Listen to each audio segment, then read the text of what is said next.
एकता पदयात्रा की शुरुआत सिद्ध तीर्थ बागेश्वर धाम से शुरू होगी, जो 9 दिन के बाद श्री राम राजा मंदिर ओरछा में संपन्न होगी।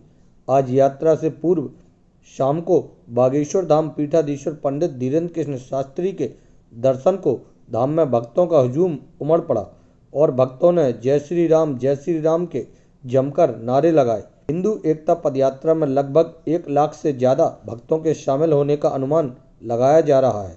बागेश्वर बाबा ने सभी भक्तों से यात्रा की सफलता के लिए संयम और अनुशासन में रहने की अपील की।